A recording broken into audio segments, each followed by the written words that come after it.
हाल ही Vidya Balan starrer महत्वाकांक्षी biopic film Shakuntala Devi Amazon prime पर release हुई। इससे पहले भी प्राइम के अलावा नेटफ्लिक्स, हॉटस्टार जैसे ओटीटी प्लेटफॉर्म्स पर दिल बेचारा या गुलाबो सिताबो जैसी मुख्य धारा की कई फिल्मों का ग्लोबल रिलीज हो चुका है। सीधा कारण है कि कोरोना वायरस महामारी के चलते लंबे समय से सिनेमा घर, मल्टीप्लेक्स बंद है, इसलिए फिल्मों को रिलीज करने के लिए वैकल्पिक व्यवस्था चाहिए। इस वैश्विक संकट के समय बॉलीवुड ही नहीं बल्कि कई देशों की फिल्में भी ओटीटी पर रिलीज हो रही हैं। जब तक कोविड-19 महामारी का संकट दुनिया में जारी रहेगा, तब तक इस तरह की व्यवस्था जारी रहने की उम्मीद है। हालांकि इस व्यवस्था में बॉक्स ऑफिस जैसा गणित नहीं है, यानी इस तरह से फिल्मों के रिलीज होने पर अब शायद आपको 100 करोड़ रुपए या 500 करोड़ रुपए की कमाई वाली फिल्मों जैसी बातें सुनने को ना मिले। एक रिपोर्ट की माने तो अगर कोई फिल्म इन दिनों ओटीटी पर डायरेक्ट रिलीज होती है तो ओटीटी राइट्स से ही लगभग 80% रेवेन्यू मिलता है और सैटेलाइट राइट्स से मुनाफे का 20% हिस्सा निकलता है। क्या होता है ओटीटी प्लेटफॉर्म?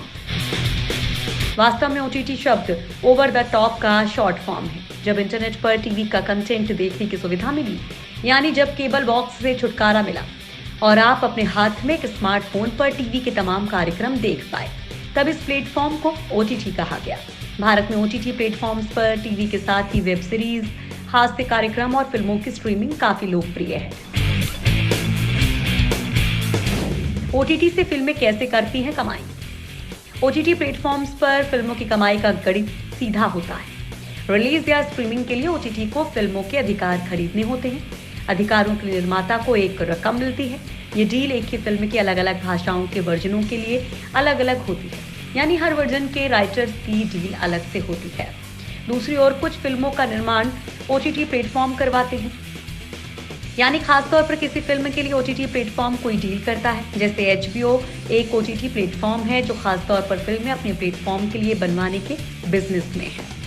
इस डील में होता यह है कि प्लेटफॉर्म एक तयशुदा रकम फिल्म निर्माताओं को देता है और निर्माता उससे कम रकम में फिल्म बनाते हैं, यानी बची हुई रकम उनकी कमाई होती है। ओटीटी को कैसे होता है मुनाफा?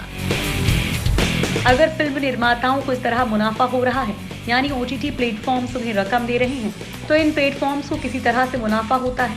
इस बिजनेस में 3 तरह के तरीके ज्यादा ट्रेंड में हैं। पहला है टीवीओडी, यानी ओटीटी का हर यूजर किसी भी कंटेंट को जब डाउनलोड करता है तो उसके लिए एक शुल्क अदा करता है, यानी हर डाउनलोड पर ट्रांजैक्शन होता है। दूसरा है एसवीओडी, जिसका मतलब है कि कोई भी यूजर हर महीने या एक निश्चित समय सीमा के लिए एक रकम चुकाता है और उस प्लेटफॉर्म के तमाम कंटेंट देख सकता है। तीसरा तरीका है एवीओडी, यानी कंटेंट देखने का कोई चार्ज नहीं होता है, लेकिन कंटेंट के बीच बीच में यूजर को विज्ञापन देखने होते हैं। जैसे यूट्यूब फ्री है, लेकिन वीडियो के बीच में ऐड देखने होंगे। इन विज्ञापनों के जरिए ओटीटी की कमाई होती है। यानी कुल मिलाकर ओटीटी पर बिजनेस का मॉडल बहुत साधारण है। पहले प्लेटफॉर्म अपने कंटेंट को बनाने या खरीदने में पैसा खर्च करता है और उसके बाद दर्शकों या यूजर्स से एक चार्ज लेकर वो कंटेंट बेचा जाता है। ओटीटी प्लेटफॉर्म बनाना बड़ी हैक्टिक प्रक्रिया है और साथ ही व्यापार की दुनिया में ये नेगेटिव कैश फ्लो वाला सिस्टम है। दूसरी तरफ कई प्लेटफॉर्म यूजर्स की सुविधा अनुसार प्रति सप्ताह, प्रति महीने, प्रतिदिन और प्रति वर्ष जैसे पेमेंट सिस्टम भी मुहैया करवाते हैं।